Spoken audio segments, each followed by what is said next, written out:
Bonjour Nicolas Borco. Bonjour Fred. Alors on s'appelle Fred parce qu'effectivement on se connaît depuis un petit bout de temps maintenant et j'ai trouvé pertinent de t'inviter sur le podcast parce qu'on a la volonté d'Ifinéo comme toi finalement d'accompagner les PME de notre région. Oui. Alors toi tu es installé dans le nord de la France. Oui, à Lambersart, exactement, Voilà. depuis 12 ans. Depuis 12 ans, voilà. Tu vas nous parler un petit peu de ton parcours et de ton métier, Oui. parce que tu accompagnes les entreprises d'une manière assez particulière. C'est pas courant de voir des gens qui font ce métier-là. Donc c'est hyper intéressant, et puis ça peut intéresser à la fois les entreprises qui nous écoutent, les dirigeants, mais aussi leur staff, et puis les gens qui gravitent dans le monde de la finance, parce que c'est complètement notre cible, ceux qui nous écoutent. Donc voilà, on va peut-être commencer par ton parcours, et puis après on enchaînera sur ton métier et ce que tu peux apporter de changement à l'intérieur des entreprises. Ok, très bien. Alors moi, écoute, tu le sais, moi je suis un ancien collaborateur de mandataire judiciaire. J'ai commencé il y a 12 ou 13 ans. J'étais plutôt en charge de la partie prévention. Donc c'est-à-dire tout ce qui est mandat ad hoc, conciliation judiciaire, et également tout ce qui était redressement judiciaire. Ensuite, je me suis rendu compte qu'il y avait un problème de communication, c'est-à-dire que les chefs d'entreprise, dans ce genre de procédure, ne savent pas trop vers qui se tourner, et donc parfois c'était l'avocat, mais qui gardait le dossier. Et donc je me suis dit, tiens, il y a peut-être quelque chose à faire, mais juste vulgariser le droit, et donc je me suis mis en indépendant. Et suite à ça, j'ai géré tout ce qui était liquidation judiciaire à délai non raisonnable, donc plus de 10 ans. D'accord. J'ai été jusqu'à être l'initiateur d'une instance de dialogue, donc avec le vice-président de l'Assemblée nationale, président du Conseil national des mandataires. Et donc on a traité de dossiers donc de liquidation judiciaire qui a duré plus de 10 ans et la plus longue a duré 54 ans. 54 ans pour 54 liquider une entreprise. Ouais, et la personne avait maintenant, je crois qu'il avait 90 ans quand j'ai eu le dossier. Bon, il y avait 36 sociétés, c'était un petit peu dur comme tu l'imagines. Oui. Mais c'était un dossier passionnant et donc suite à ça, je me suis formé à la médiation. Puisqu'en réalité, moi je ne suis que le lien entre les différentes parties prenantes qui peuvent être un avocat, un créancier, un mandataire judiciaire, le tribunal et évidemment le chef d'entreprise qui devient en fait débiteur lorsqu'il est en liquidation judiciaire. Le but, c'était de sauver sa résidence principale. Je me suis formé à la médiation en 2020 ou 2021, juste après le Covid. Là, ça a été un déclic, puisqu'en fait, là, à partir de ce moment-là, j'ai compris que dès qu'on gardait le lien et cette communication avec les différentes parties prenantes de l'entreprise, on arrivait à beaucoup plus de résultats. Et donc maintenant, je suis médiateur en entreprise, donc depuis 3 ans. Alors un médiateur en entreprise, ça consiste en quoi et quels sont les déclics qui vont amener quelqu'un à prendre contact avec toi? Dans quel cadre? Voilà, les indicateurs clés qui vont te dire ah là il faut que j'appelle quelqu'un qui fait le métier de Nicolas. Très bien, alors nous on est un peu comme un DAF externalisé, c'est-à-dire que nous l'objectif c'est vraiment quand on dit on est en entreprise, on n'est pas salarié de l'entreprise. Ça c'est le premier point qui est hyper important, c'est qu'on est vraiment neutre, indépendant et impartial. Impartial, c'est par rapport à la décision. Neutre, c'est par rapport aux parties. Donc, on évite tout ce qui est conflit d'intérêts. Et ensuite, indépendant par rapport à toute autorité. Donc, D'accord. Ça, c'est vraiment quelque chose qui est très important puisque ça nous permet en fait d'avoir vraiment une relation de confiance aussi bien avec le chef d'entreprise, mais également avec ses créanciers, ses salariés et toutes les parties prenantes de l'entreprise. Donc, toi, t'as pas de tendance à prendre une décision plutôt une autre parce que tu as envie d'avantager une partie ou l'autre. Surtout le but, ouais, c'est ça. Non, mais c'est ça qui est hyper intéressant en fait dans ton positionnement, c'est que la neutralité offre au chef d'entreprise la certitude que tu vas l'aider dans les meilleures conditions finalement. C'est ça, puisqu'en fait, nous, on ne propose pas de solution, on n'est pas conciliateur, D'accord. on est vraiment médiateur, c'est-à-dire que nous, on va être le pont entre deux parties qui ne s'entendent pas forcément ou alors qui ont du mal à communiquer. Alors, est-ce que tu peux nous donner des exemples concrets pour qu'on puisse bien se rendre compte des missions que tu es amené à réaliser? Alors, on peut prendre un exemple assez classique. Ouais. Un problème avec l'URSSAF, par exemple. On a du mal à payer... Ça n'arrive jamais, ça, les problèmes avec l'URSSAF. Je ne comprends pas. Ça arrive très très souvent. Donc, c'est vrai que l'URSSAF, c'est assez classique. C'est-à-dire que l'URSSAF fonctionne vraiment simplement. c'est que c'est toujours des mises en demeure. Si on ne paye pas, ensuite on arrive sur des relances, des contraintes, et ensuite on risque l'assignation au redressement judiciaire. Pendant ce laps de temps, il va se passer pas mal de mois, de semaines, mais il va y avoir aussi un huissier de justice qui peut intervenir. Et c'est là où parfois le chef d'entreprise fait un peu, au début, d'accord, j'ai bien vu, j'ai pris connaissance de ce montant, mais il arrête d'être en contact avec son conseiller au niveau de l'URSSAF, puisqu'ils ont toujours un numéro spécial. Il est dans le silence. C'est ça. Ça, c'est ce que tu cherches à tout prix à éviter. C'est ça. C'est-à-dire qu'ils font le silence, l'autruche, et ils disent, c'est tout, demain sera retour à meilleure fortune, donc je laisse un peu tomber. Or, il faut vraiment agir très vite. Oui. Il ne faut pas les laisser dans le silence parce que tout de suite, ça enclenche tout un circuit finalement où c'est l'escalade, donc c'est la mise en demeure, ensuite c'est l'huissier de justice, ensuite ils peuvent effectivement demander au tribunal de proposer de prendre cette décision à la place du dirigeant finalement. C'est ça. Ça correspond à une cessation de paiement. Alors en fait, ce qui se passe, c'est que l'URSSAF, c'est le premier prescripteur pour tout ce qui est cessation de paiement, c'est-à-dire que eux vont dire, nous on a une créance qui peut être importante, depuis quelques mois on a fait des relances, des mises en demeure et donc contraintes, on assigne. Ensuite, c'est le tribunal de commerce qui va s'en occuper et qui va vérifier justement s'il y a une cessation de paiement et si cette cessation de paiement est avérée. Par contre, le problème, c'est que le chef d'entreprise ne maîtrise plus son dossier, puisque ce n'est pas lui qui a été à l'initiative du dépôt de la déclaration de cessation de paiement, et donc sa responsabilité peut être engagée puisqu'il y a une première faute de gestion. Oui, c'est ça. C'est à lui, normalement, de dire « mon entreprise est en cessation de paiement » avant qu'un tiers le fasse à sa place. C'est ça, exactement. Ça, c'est hyper important. Donc, il faut éviter de faire l'autruche. Exactement. Et alors, toi, tu interviens à quel moment? Donc, dès qu'il y a une mise en demeure ou quand il y a un huissier qui commence à taper à la porte? Comment ça se passe? Alors, en fait, on intervient à n'importe quel moment de la vie de l'entreprise. Là, par exemple, sur l'URSSAF, on intervient lorsqu'il y a la première mise en demeure, où on peut intervenir, on sait qu'on n'a pas payé. Par contre, je ne sais pas comment expliquer les choses, donc je vais demander à un tiers d'expliquer ma situation. Parfois, c'est juste une situation personnelle. Ça peut être son conjoint qui a une grave maladie, donc on travaille moins. Et donc, expliquer un petit peu ce qui se passe auprès de l'URSSAF, et l'URSSAF a une oreille attentive. Ou alors, on a déjà un plan de redressement, par exemple. Et suite à ça, on a des créances dites postérieures à ce plan. Au niveau de l'URSSAF ou au niveau des impôts ou n'importe quel organisme. Oui, c'est le même mécanisme. Et c'est le même mécanisme. Et là, je peux intervenir également. D'accord, très bien. Alors justement, on a parlé de l'URSSAF, on a parlé de la cessation de paiement, de la situation de cessation de paiement. Est-ce que tu peux expliquer clairement, alors je sais que juridiquement c'est décrit avec beaucoup de précision, mais on a tendance à pas forcément l'indiquer comme ça ou à le déclarer. Parce que ça a des conséquences. Donc, je voudrais juste que tu mettes de la valeur, que tu donnes de l'information à ceux qui nous écoutent. Donc, c'est quoi une cessation de paiement? Ça, c'est parce que c'est juridiquement très clair.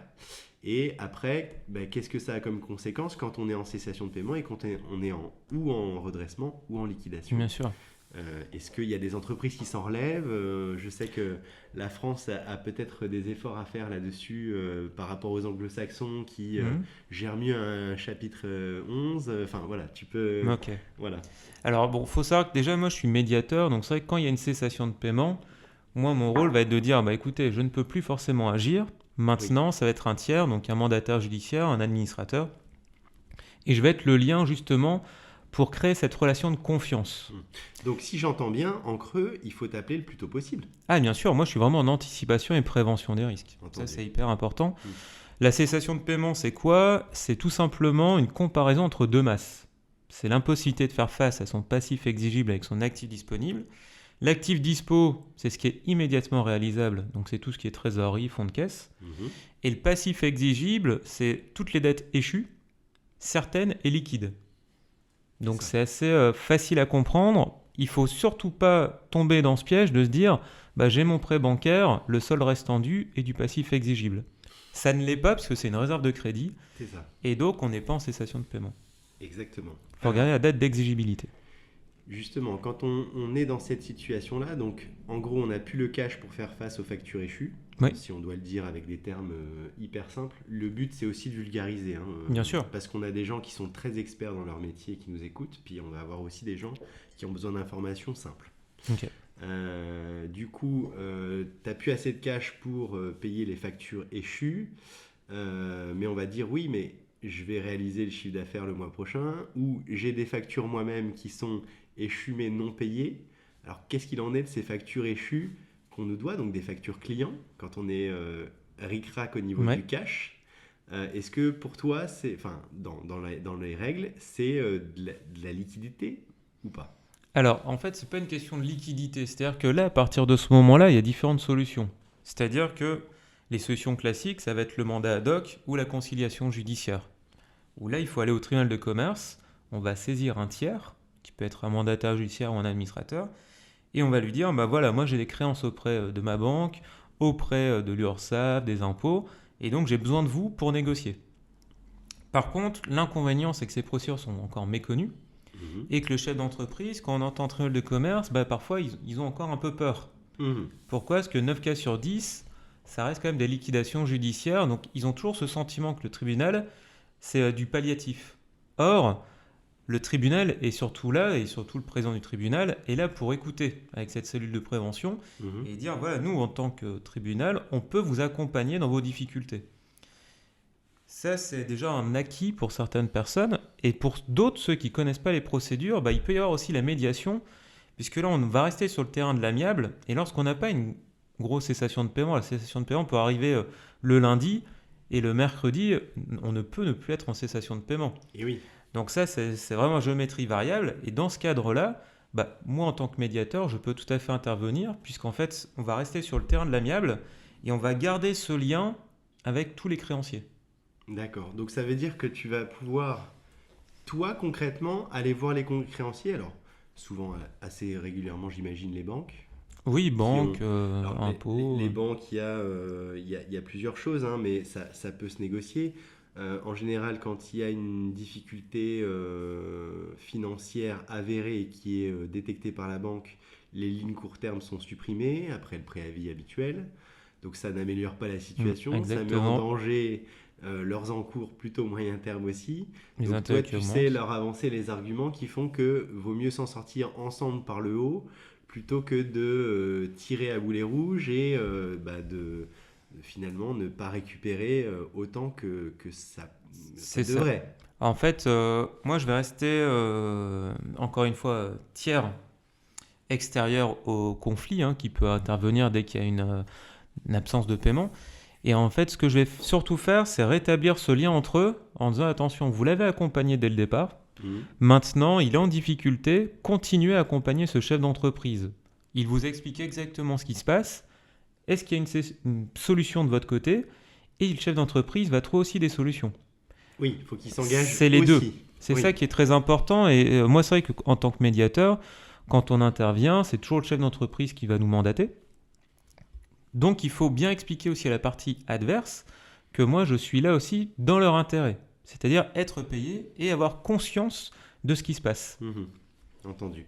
Alors, il y a une notion bancaire, parce que tu sais, je suis un ancien banquier, Ouais. moi, donc forcément, j'ai ce regard un peu particulier.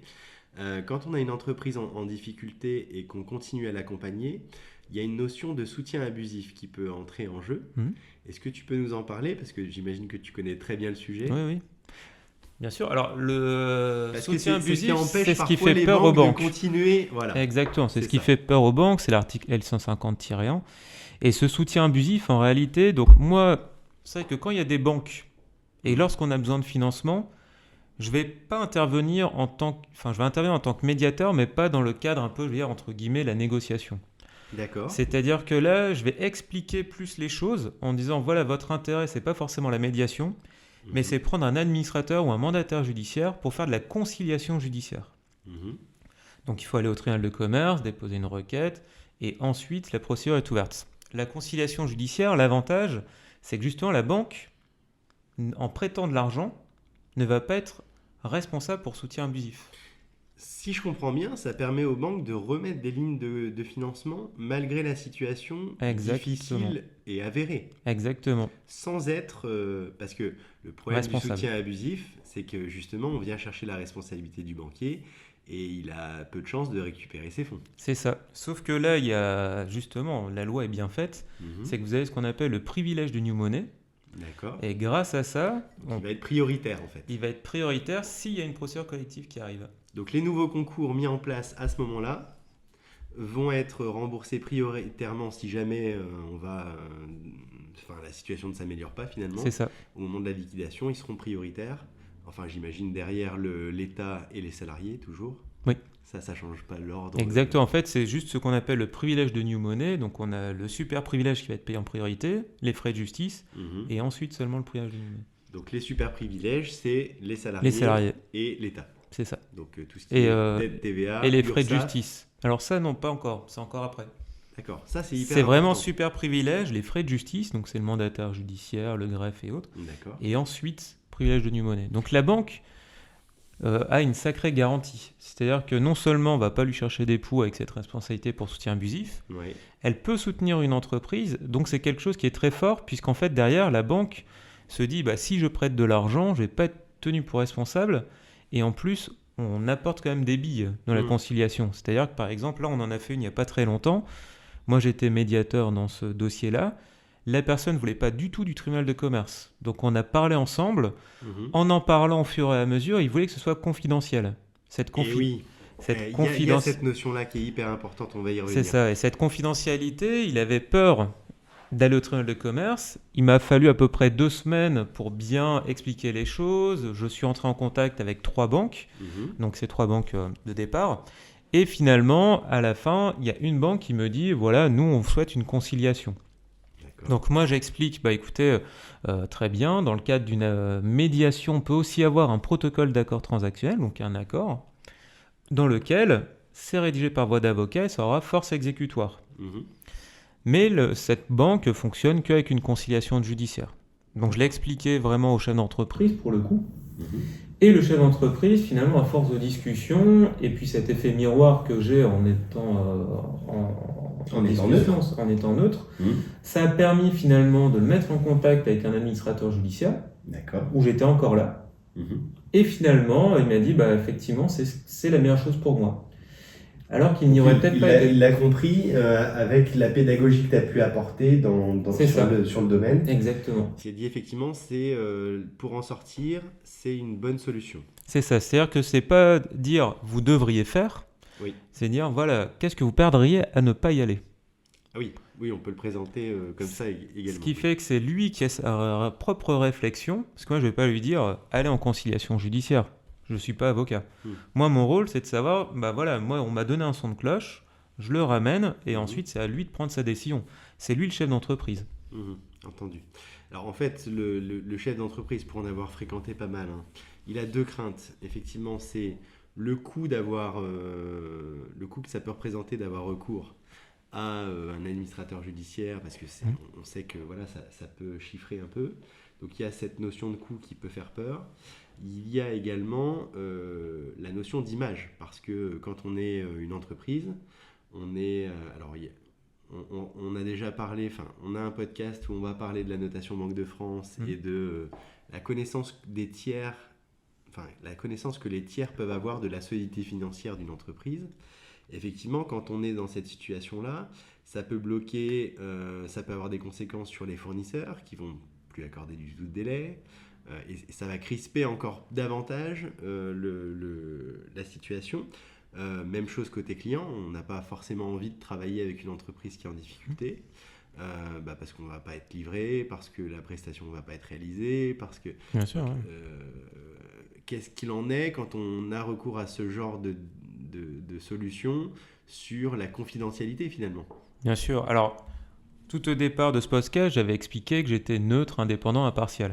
Absolument. Le 4e point qui est très important, c'est la confidentialité. C'est d'ailleurs pour ça qu'on fait appel à moi et au médiateur. L'objectif, c'est de dire, voilà, nous, on va créer un cadre sécurisé dans lequel tous les échanges vont rester confidentiels. Les premiers échanges, c'est toujours avec le chef d'entreprise, puisque j'ai besoin de comprendre aussi sa situation. Oui. une fois que je comprends bien sa situation, je vais voir l'autre partie, qui peut être un créancier ou non, parfois ça ne l'est pas, et on va essayer de comprendre la posture de l'autre, sa position, quel est son point de vue.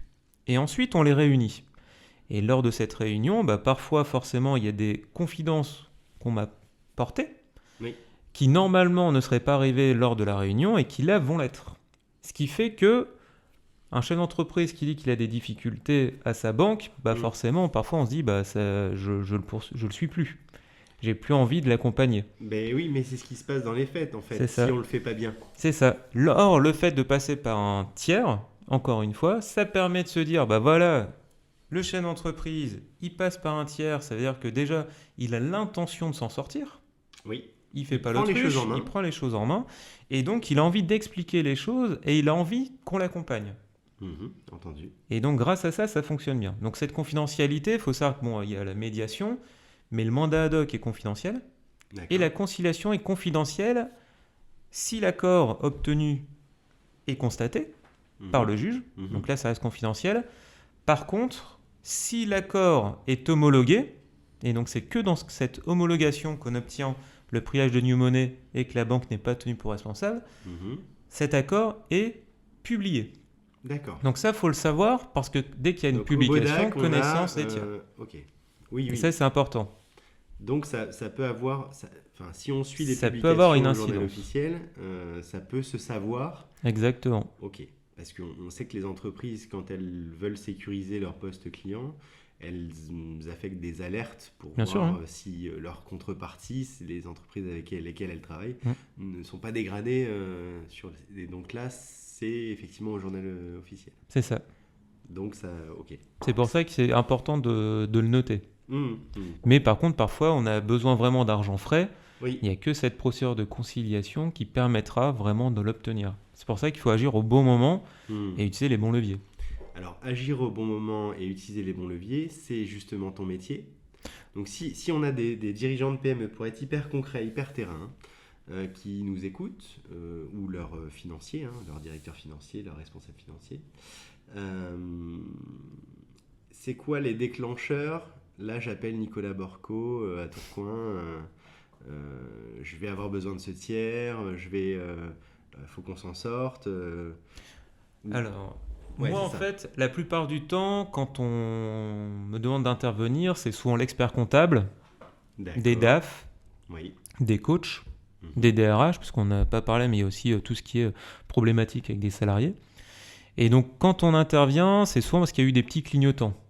Il y a eu quelques petites mises en demeure. C'est ça, c'est cela que voilà, alors quand on a des mises en demeure à répétition, qu'on a toujours un peu de mal à payer, qu'on sent que les fins de mois sont difficiles, qu'on commence aussi à sentir finalement que la trésorerie finalement se dégrade assez vite, il faut arrêter de se dire ça va aller mieux demain. Et cette question de ça va aller mieux demain, d'accord, mais qu'est-ce que je fais pour que ça aille mieux? Et parfois on laisse juste le temps. Or le temps, pour nous c'est quand même très compliqué. Oui. Parce qu'il joue contre nous, c'est pas un allié. Et donc c'est vrai qu'il suffit d'un seul client qui ne paye pas à temps pour que notre trésorerie soit fortement dégradée et qu'on n'arrive plus à payer les autres. Et qu'on arrive finalement à cette cessation de paiement. Donc ça, il faut rester très vigilant par rapport à ça. Entendu. Alors sur ces solutions, parce que toi tu es dans la médiation, c'est vrai, mais est-ce que tu es capable de mettre en place des outils? Alors je sais pas, nous dans notre métier de directeur financier externalisé, les premières choses qu'on va être amené à faire, c'est quand c'est pas le cas, mettre en place un pilotage précis et une opération de gestion du cash. Donc c'est 1, piloter, 2, recouvrir les factures qui nous sont dues, forcément, pour faire rentrer le cash. Et puis 3, avoir une vision à moyen terme de ce qui va rentrer et sortir pour voir à quel... Voilà, enfin tu vois... Financier. On est purement financier et c'est là peut-être notre différence. Voilà. Ah exactement, c'est-à-dire que nous en fait on va pas agir là-dessus. C'est-à-dire que nous on va intervenir, donc surtout dans le cadre de médiation de projet, on va accompagner les chefs d'entreprise dans leurs problématiques. On va mettre le doigt sur les problématiques parfois qu'ils ne voient pas. Et toi, suite à ça... pas de solution. Alors, c'est pas qu'on ne trouve pas de solution. C'est-à-dire que, par exemple, je veux dire un boulanger, par exemple. Oui, c'est ça. Je Des exemples const- concrets, c'est top. Voilà, je vois un boulanger, on discute, Oui. il me dit que son chiffre d'affaires est toujours le même depuis 5 ans. Mais Mhm. il est en difficulté cette année. Je vais essayer de lui poser suffisamment de questions pour comprendre pourquoi il était bénéficiaire il y a 2 ans et maintenant il l'est plus. Mhm. Bah, tout simplement parce que la hausse des matières premières et il vend pas certainement assez cher son pain ou sa pâtisserie. D'accord. Donc Suite ça, à tu fais ça, le diagnostic. c'est ça. Tu vois que c'est ça le problème. Exactement. Et donc, ce Ok. qui fait que je lui pose des questions. Qu'est-ce que vous pensez faire pour pouvoir pallier à ces difficultés? Mhm. Soit il arrive à prendre des décisions tout seul. Bah, il faut que j'augmente telle chose. Il sent qu'il a la capacité de le faire. Tant mieux. Mhm. Sauf, autre cas, il n'arrive pas justement à dire, bah voilà, qu'est-ce qu'il faut que je fasse? Est-ce que vous pouvez m'accompagner? Là, je vais dire, bah clairement, ce n'est pas mon rôle. Deux possibilités. Soit il prend un DAF, mais lorsque c'est des boulangeries, Oui, ça sur va les être, TPE, même ça un va DAF être, externalisé, c'est ça. effectivement, ça. Ça marche pas. Ouais, ouais. Par contre, il peut y avoir des pilotes d'entreprise. Et donc, les pilotes d'entreprise peuvent intervenir juste sur une petite problématique et dire, voilà, par exemple, une chocolatine, il faut que 50 grammes de farine ou autre, et donc il faut le vendre à 1,20 € et non pas à 1 € tel que vous le faites depuis 5-6 ans. D'accord, entendu. Donc effectivement, c'est là où on va avoir une différence importante, c'est que nous, on va, au travers d'éventuellement un diagnostic que tu aurais pu faire, finalement, nous, sur le marché des PME, pouvoir mettre en place des solutions. Alors, elles sont nombreuses sur le cash. Bien sûr. Hein.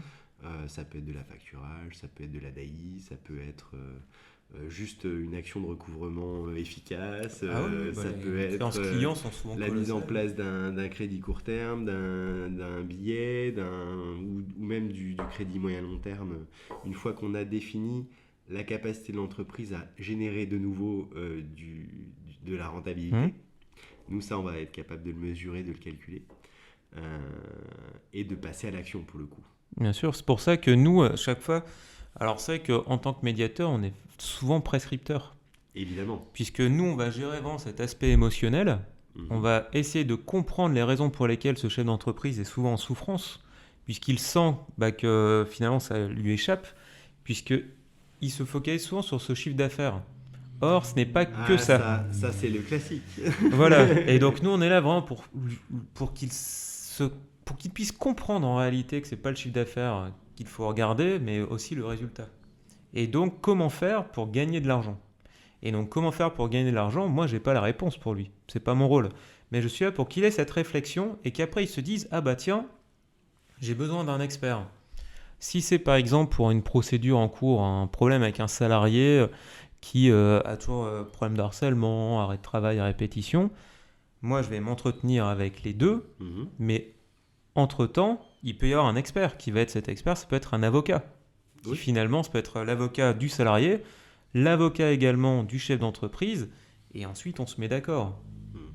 C'est ça qui est très important, c'est que nous on va gérer vraiment cet aspect émotionnel, on va travailler sur cet aspect technique en mettant le doigt sur la technique qui ne va pas, et ensuite il y a la technique et le juridique. D'accord. Mais on est toujours là pour faciliter cette communication et surtout trouver des solutions. Entendu, c'est hyper clair. Alors toi, dans tes missions concrètement, pendant combien de temps tu es aux côtés du chef d'entreprise? Combien de temps ça dure une mission? À quelle fréquence tu le rencontres?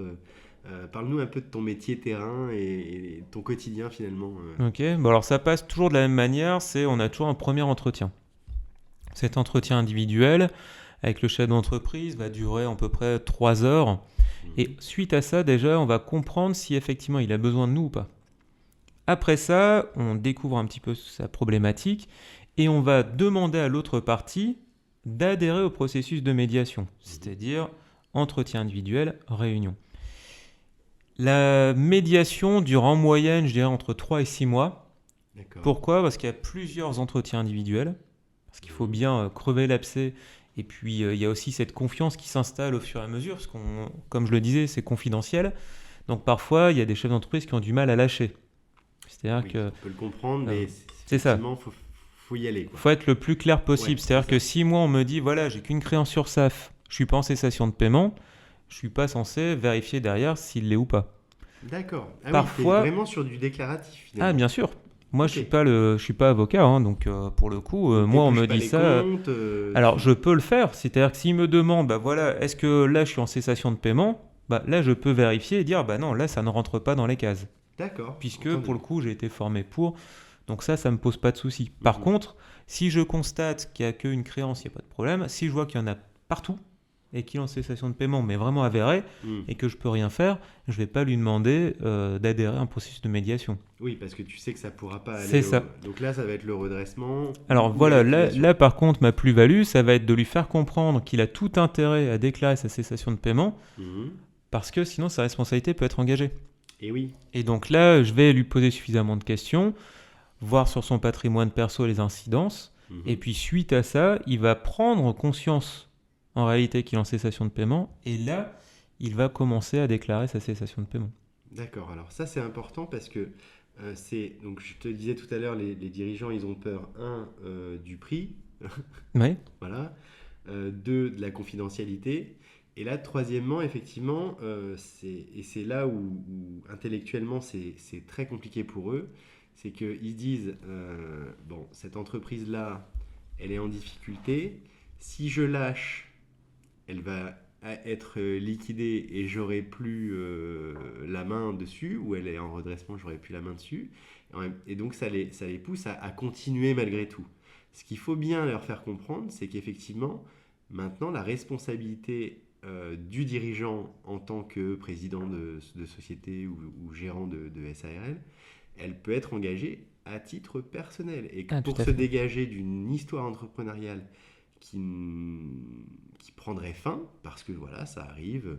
Alors ça peut être le contexte économique, le marché, la rentabilité, parce que le pricing avec une concurrence forte ne permet plus d'être rentable. Enfin voilà, l'arrivée Un concurrent, d'un nouveau concurrent une qui casse maladie, le marché, parfois une c'est maladie, voilà. assez simple, hein.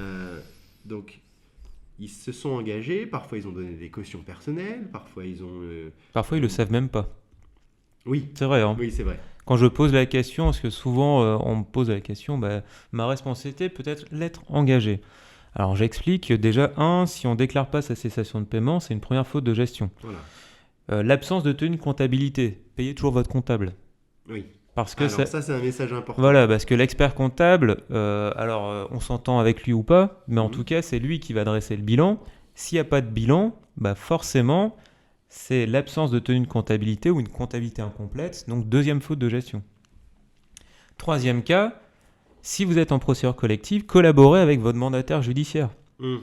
et le tribunal. Si vous ne vous rendez pas aux audiences, si vous ne communiquez pas vos documents, vos Mhm. pièces, bah, le Vous êtes en mandataire responsabilité. judiciaire va dire absence de collaboration. Ça Mhm. vous fait 3 fautes. Bah, 3 fautes, c'est suffisant pour engager votre responsabilité. Mhm. Ce qui peut entraîner une faillite personnelle, une interdiction de gérer et même une condamnation au passif.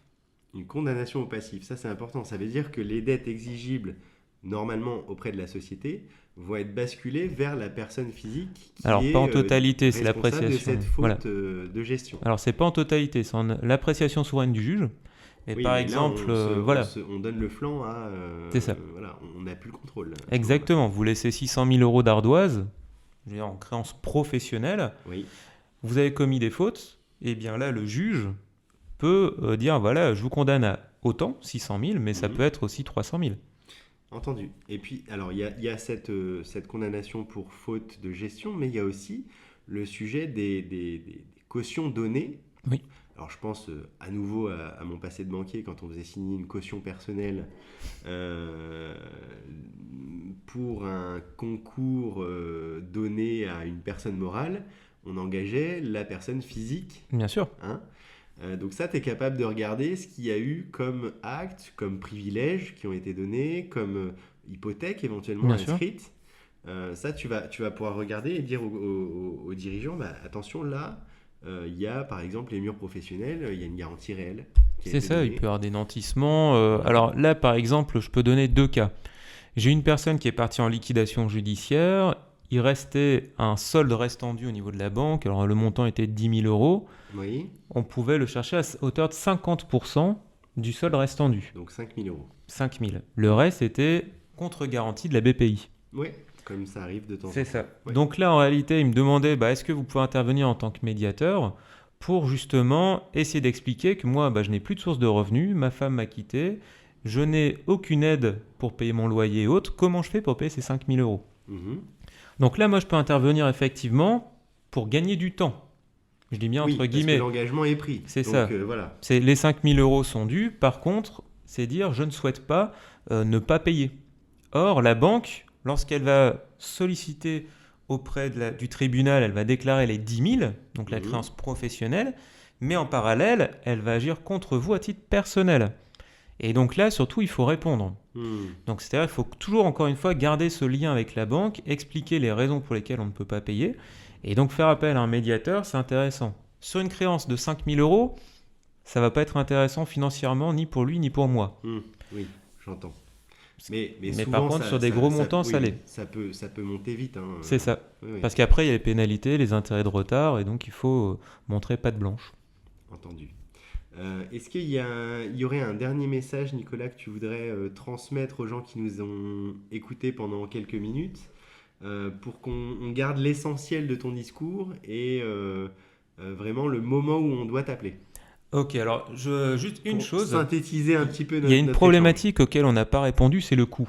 Alors je ne vais pas parler de mes honoraires, mais le coût, pourquoi en réalité c'est plus intéressant de passer d'abord en phase amiable, c'est que nous, on intervient tout de suite. C'est-à-dire que le chef d'entreprise qui a besoin de nous, il va nous appeler le lundi. Le lundi soir ou le mardi, on peut faire notre proposition d'honoraires. D'accord. Qu'il accepte. Dès le lendemain, on va demander à l'autre partie d'adhérer.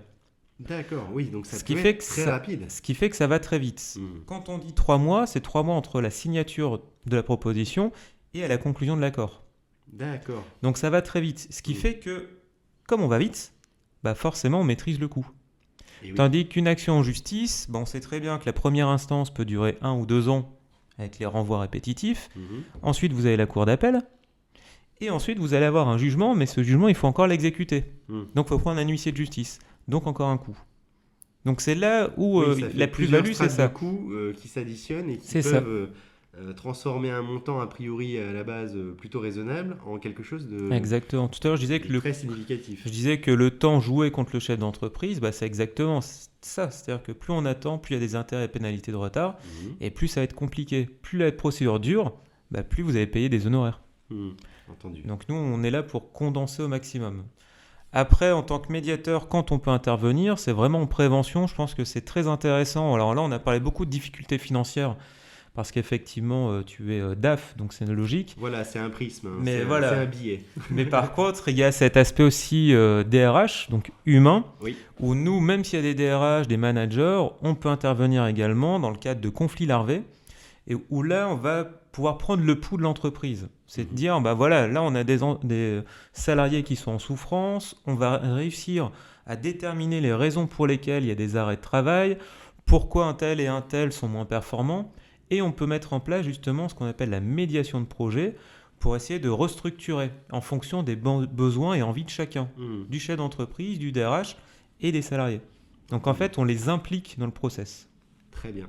Bon, c'est hyper clair. Merci encore d'avoir pris le temps de venir nous parler. Et puis, on va mettre les liens pour pouvoir te contacter le plus facilement possible.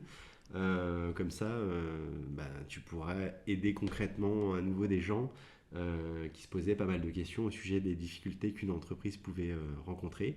Merci encore, Nicolas. Je te remercie, Fred. À la prochaine. À bientôt. Salut. Merci beaucoup.